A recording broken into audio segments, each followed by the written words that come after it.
Coming up on Cogeco News, the latest on COVID-19, including an inside assessment of the assessment center. Troubled times at the airport. North Bay not alone, but struggling a bit.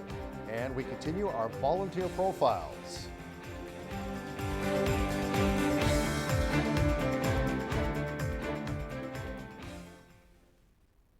Hello again, everybody. Welcome to this Thursday edition of Cogeco News. I am Greg Estabrooks. No new COVID-19 cases in the catchment area of the North Bay Parry Sound District Health Unit on this data report. 2 more cases have been resolved.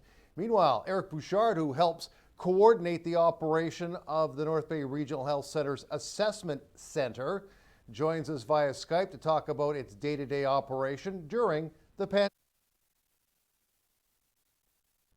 Currently, we've been really fortunate. The community has really stepped up. We, on a daily basis, we are open from 9 to 5, 7 days a week. We have frontline nurses, paramedics, our clerks from in the hospital. We have the nurse practitioners from the community, our family physicians who are stepping up, who are working daily in there. So we're really well staffed, and I have to say, the staff have really stepped up, and they're providing great education to the community on how to stay safe and assessing whether they need to be swabbed or not at this point. When somebody goes through that process of being swabbed, just walk me through their entry into the room, what happens to them and what happens next. Yeah, so the horticultural center is actually closed off from the actual assessment center. It's a big open area with a lot of windows. As the patients or the community members show up to the assessment center, they're directed to wash their hands. And if they show up with their own masks, we ask that they take off their own mask because we don't know the integrity of their mask at this point. And we provide them with a new mask. They pick a number and they have a seat in our waiting area, which we tell them to respect the social distancing because our chairs are actually separated to the 2-meter piece. So they're instructed to sit there and wait till the assessor comes in and asks them to come in. As they come in, we are asking them to wash their hands a second time, just for precautionary reasons. They'll get registered, and then they will sit at a table with the assessor. And at that point, we will go through a screening process to see if they meet any of the criteria, if they're exhibiting any of the symptoms that we are outlining. If they meet the criteria and they need to be swabbed, they will go into a separate room and see either the nurse practitioner or the physician. Prior to going into that room, actually, the assessors provide all patients or all people coming from the community with an education pamphlet, and they go through it with them quite thoroughly. It's how to isolate yourself safely, how to do proper hand hygiene, and it also has the public health number if they should have any questions. What is the turnover in regards to somebody coming in and getting swabbed? I'm assuming they're sent home to quarantine. When do they get the results? Initially, it was 24 to 48 hours, but as the number of swabs increased throughout the province, it's changing on a daily basis. We've seen 4 to 5 days. It's been challenging, so I really could not give you an accurate timeline at this point because it's changing on a daily basis based on the number of swabs that are being done daily. And as you know, we are getting new mandates daily with long-term care facilities now needing to be swabbed, frontline staff, first responders. So the number of patients that need to be swabbed is ever growing. So I can't give you an accurate timeline on when the turnaround's coming. With the increase in testing, how many are you doing on a day-to-day basis this week, for example? So surprisingly enough, during the weekend was quite quiet. We had some nice weather on Saturday, but during the week we're swabbing we're seeing at least between 20 to 30 patients a day with about 90 to 95% swabbing rate. So we are aggressively swabbing our patients or the community members coming in.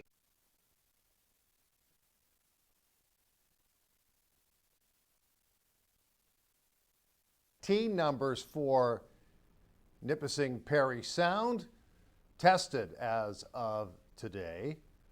1,254 cases, 16, resolved 13, 0 deaths, 2 hospitalized, 1 right now in self-isolation. So the numbers are low across the board. The Liberal government in Ottawa has announced more funding today. Some is earmarked for post-secondary school students, the other in the area of research and development of possible vaccines for COVID-19. Anthony Rota, the MP for Nipissing-Temiskaming, joins us also via Skype. Now, the strategy is based on three pillars. One is vaccine and treatment research, the other one is clinical trials, and the other one is expanding national testing and modeling. 115 million will go towards vaccine research and treatment, something that we want to make sure that we have that's there. I mean, without a vaccine, it makes it very difficult. If we can find a vaccine, it'll make it safer for all of us. $662 million will go towards making sure that the clinical trials take place and everything happens and that they're safe vaccines. And another 350 million will go to expand national testing and modeling so that we can establish COVID's immunity, and we'll find out exactly where it's going so that we can have a better idea of what's happening and make sure that we can prevent it in the future. The government today announced, Anthony, money for student relief, I guess is one way to describe it. Can you outline exactly what's going on there? Yeah, basically it's called the Canada Emergency Student Benefit, CESB. And basically what it does is it allows every student to have to be provided with $1,250 a month for the months of May through August. And that's all for all eligible students. And if they have dependents or they have a permanent disability, they can get as much as $1,750 a month. Now, students have to be post-secondary students right now, and they're going to college in September, or if they even graduated in December 2019, they qualify. So it gives them a chance to get started. The thing is, it allows them to get started. Like I said earlier, it starts May 1st. It runs through June, July, and August, and the payments will be delivered through Revenue Canada. Now, there's also for those who normally couldn't get a job or want to volunteer, there's what's called the Canada Student Service Grant. And the Canada Student Service Grant will help students gain experience while they're volunteering within their community and helping out with COVID-19. And that will provide a grant of up to $5,000 towards their education this fall. Upwards of $200,000 per month. That's how much North Bay's Jack Garland Airport is costing North Bay taxpayers. The coronavirus pandemic has placed a magnifying glass on the city's expenses and the taxpayers' ability to pay. Desperate times call for desperate measures. That's virtually the mindset for North Bay City Councillor Mark King when asked about Jack Garland Airport and the financial strain on the city. If the airport had to be shut down, it should have been shut down. I don't think, 1.5 to $2 million in property taxpayers' money from the city of North Bay is necessarily the right thing to go. Obviously, in the past, I've been very outspoken about the need for the federal government to step up to the plate. It's now time for our MP, Anthony Rota, to come to the party, get the city out of the situation it's in at this particular point. But further, I think there is a remake that needs to take place with the airport. Certainly it should be a regional board. Why should property taxpayers in the city of North Bay pay for a regional airport that provides benefit to people throughout the region? Those are huge issues, Clark, that really we have to deal with. Nipissing-Temiskaming MP Anthony Rota had a chance to respond to King's comments as he was joined over Skype by our Greg Esterbrooks. This is not an airport that is alone. I mean, these airports exist right across the country. They're airports that belong to the municipality and they're their responsibility. But I believe that the federal government has a place to help. When we look across the country, there has been some relief given to 21 major airports. The difference between the major airports who are there, they're located on federal land. So what the federal government has done is don't worry about the lease payment until the end of the year. So they've basically got some money there. The local one belongs to the city of North Bay, and it's the city of North Bay who's responsible for it. So that's where we see it coming. Anything coming from the federal government is over and above what's already there. So when we're talking about that one councillor in particular, what can I tell you? The important thing is that we look at what we have now and what is needed and continue to work hard to make it happen. Nipissing MPP Vic Fideli was part of Your TV's special COVID conversation webinar, which was hosted by Your TV Senior Director Tim Cadigan, who also serves as the chair of the Oakville Chamber of Commerce. Part of the discussion focused on business resiliency during the coronavirus pandemic. Both the Premier and the Prime Minister speak about this, and it's how businesses have stepped up. And you're probably aware, Minister, that the Ford Motor Company has retooled in order to produce face shields for frontline workers. And out of their Windsor plant, they've produced 100,000 of these face shields. How is the province working with the business community on retooling things that we typically would have imported? Well, that's a great question, Tim. So you heard the Premier very loud and clear early in this that said, never again do we want to see Ontario being so reliant on overseas markets for essential goods. And so we put out a call through Ontario Together. It's our website, ontario.ca/Ontario Together. It gets you there. We put out a call to say, what can you do to help? And this, part of it's very binary. Can you make masks? Yes or no? Can you make gowns? Yes or no? That type of thing. But as you go through it, you'll see there's a second and a third opportunity for you to give your ideas and to offer your assistance and to offer to volunteer and to offer to donate. And so we've seen in the auto sector, you talked about Ford. You know, Ford is very generous in their program of developing face shields and producing these face shields. Their suppliers like Linamar, one of the large auto parts manufacturers, Linamar is making about 20 or 30 different components for ventilators, and the province has ordered 10,000 of these ventilators from the company called O2 that Linamar is working with. Magna, first of all, Magna donated 500,000 masks to the province of Ontario. That's that's $1 million program, and they said, and more are coming. But more than that, Magna and Woodbridge, another auto parts manufacturer, they are manufacturing masks, a level 3 surgical mask. They're making about 1 million of these a week. And so Magna is producing and cutting the foam parts and melding them together, and Woodbridge is running these off a production line. The Premier on the Easter weekend went and picked up the first box and delivered it to a hospital. So we're seeing remarkable levels of effort from these companies. We'll have Mr. Fideli on our Skype on Friday. Well, a different style, but an identical message. North Bay District Labour Council is to mark the National Day of Mourning in an online ceremony. On April 28th, the day will be remembered with a virtual remembrance ceremony. Every year, more than 1,000 workers lose their lives in the workplace, and many more work-related deaths aren't counted by the workers' compensation system. According to North Bay and District Labour Council President Henri Giroux, the National Day of Mourning is an opportunity to remember those who have become injured, fallen ill, or killed on the job while keeping an eye to the future. This ceremony will be live streamed from the North Bay District Labour Council Facebook page beginning at 10:45 on April the 28th, which is next Tuesday. Break time has arrived here on Cogeco News. When we come back, Pet of the Week, a different version of it, and we continue our volunteer profiles.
Welcome back, everybody. Marina Korotki is our import volunteer as the volunteer profiles roll on. Marina moved to North Bay from the Ukraine last year. She does have TV experience from Europe and wanted to continue that learning curve here with us. It also includes her learning English as well. Here's her profile. Well, today we are very pleased to be joined by Marina Korotki, our newest volunteer here at Your TV. And Marina, you are also new to Canada as you immigrated from the Ukraine. What got you interested in volunteering at Your TV? Раніше я працювала на українському телебаченні. То був захоплюючий досвід, тому я зацікавилась волонтерською роботою на ЮТВ. What has been your favorite part about volunteering here at Your TV in North Bay? Я люблю здобувати нові знання в сфері телебачення. Це цікаво для мене. Під час волонтерської роботи я навчилася робити з професійною відеокамерою. Мені цікавий процес зйомки, процес підготовки новин до випуску в прямий ефір. Once this pandemic is clear, what do you look forward to the most when you come back and volunteer with us? Хочу прийняти участь у зйомках розважальної програми наживо. Volunteering here at Your TV has helped get you accustomed to Canada and the English language. How valuable has that experience been for you?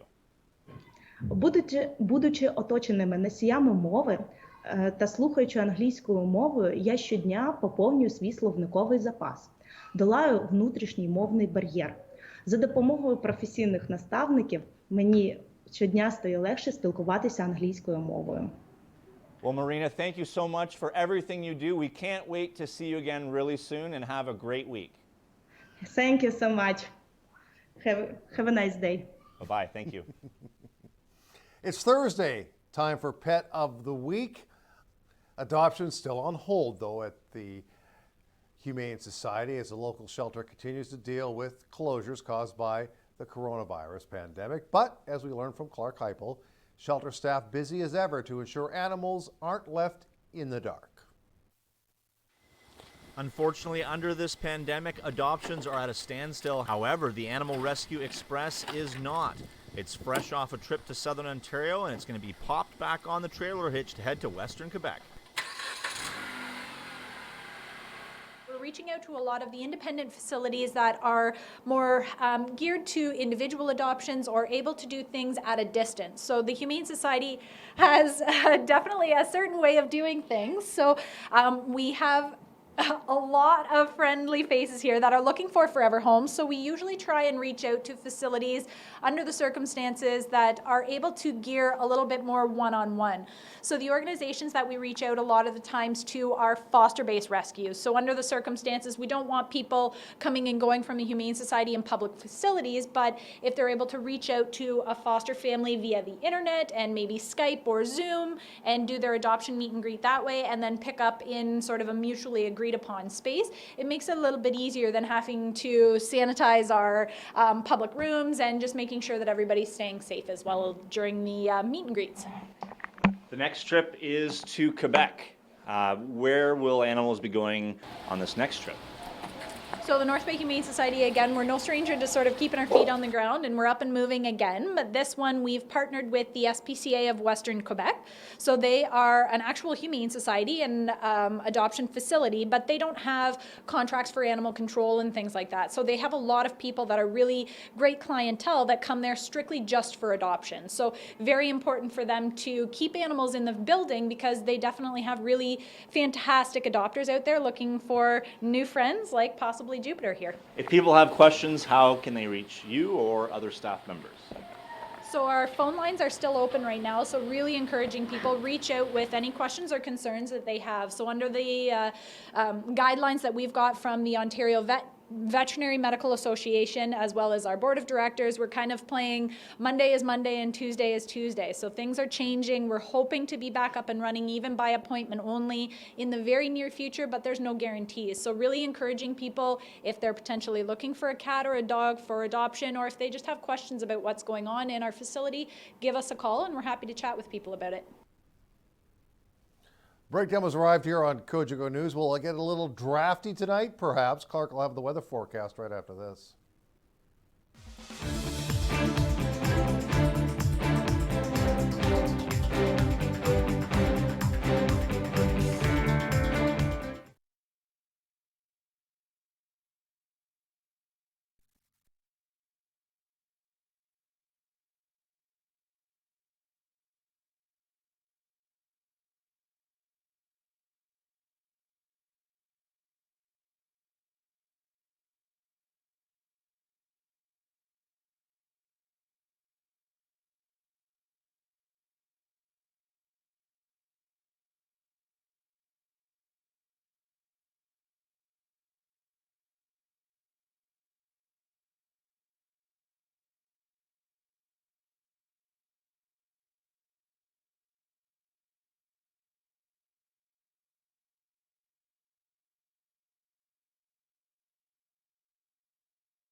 Weather is brought to you by Canadore College. Great things happen here.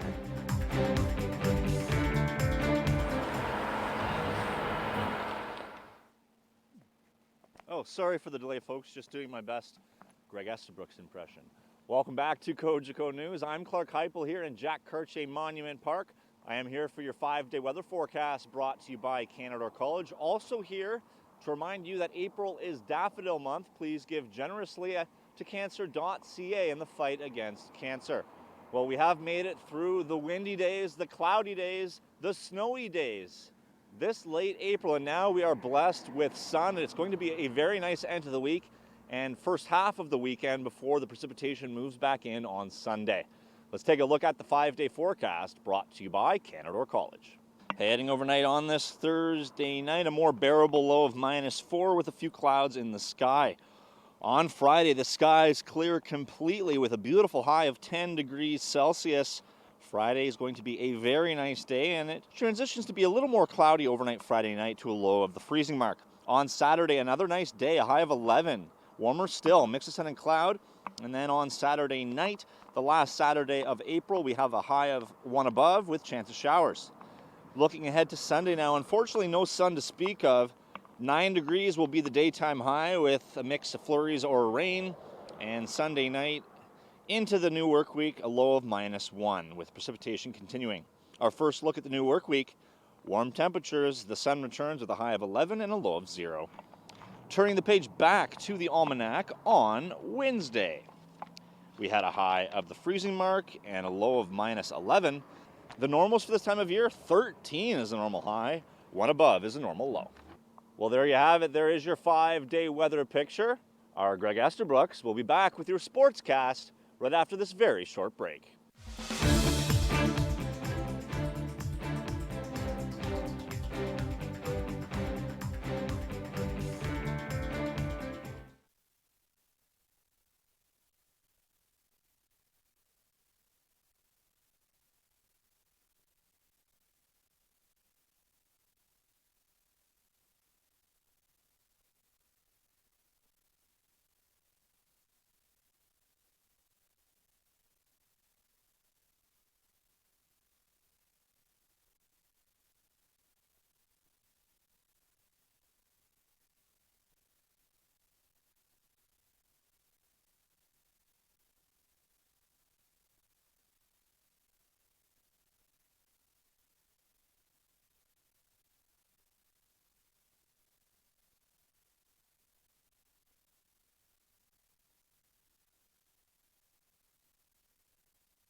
Sports is brought to you by Tag Construction for all your construction needs.